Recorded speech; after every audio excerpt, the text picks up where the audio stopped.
Tuhong mga positibong pagbabago sa estado ng Bangsamoro Autonomous Region in Muslim Mindanao o BARM pagkatapos naman ng Peace Covenant signing inaasahan ng Commission on Election. Ang full body naman hinimok na suportahan ang bagong BARM chief. Alamin natin ang buong detalye, may balita si Bombo Isa Cotoner.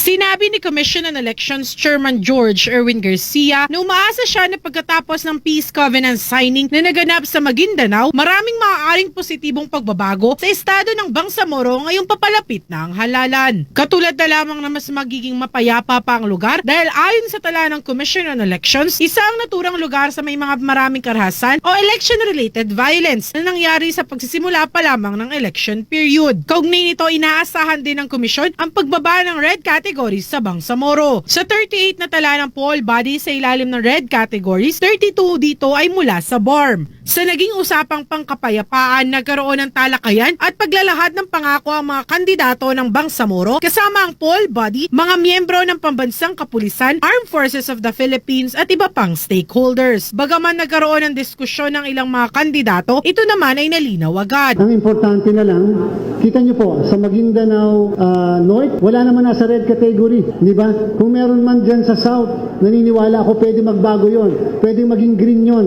sa mga susunod na araw, lalo na after nitong Peace Covenant. Iwala na maiiwasan na ang kaguluhan, fake news, misinformation at disinformation sa naturang lugar. Kaya naman hinimok din ni Garcia ang publiko na suportahan ang bagong Bangsamoro Chief Minister na si Abdul Rauf Makakua dahil siya ang magiging katuwang ng komisyon sa pagpapanatili ng kapayapaan sa BARM. Tiwala ng bawat isa, sa institusyon, sa COMELEC, sa AFP, sa PNP, sa ibang stakeholders. At tiwala rin na mula ngayon, may iwasan ang mga ibang kaguluhan, ang fake news, disinformation at misinformation.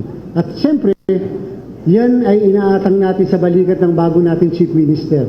Sabi nga ni Congressman kanina, ito yung baptism of fire ng ating bagong Chief Minister because, again, when you have a new leader, regardless whether you believe in him or not, yan po ay isang kultura na Maguindanaoan. We have to support. We have to support the new leader because the failure of the leader is the failure of the entire institution. Tatandaan po ng lahat, ang bagong leader din ng Bangsamoro ay hindi naman galing sa ibang probinsya. Napakaswerte na Maguindanao, galing sa Maguindanao pa rin. Kaugnay nito, tiniyak ni Makakua sa publiko na siya ay magiging impartial sa lahat ng usapin sa Bangsamoro, lalo na para sa papalapit na national at local elections at kauna-unahang Bangsamoro parliamentary elections. Ayon kay Makakua, handa siyang maging mediator para sa mga pamilya ng mga politiko sa Maguindanao para maging mas mapayapa. Mula sa COMELEC Office in Intramuros, Manila, Bombo Isa Cotoner para sa The Vote 2025 coverage ng Bombo Radio Philippines, the #1 and most trusted radio network in the country. Basta Radio, Bombo!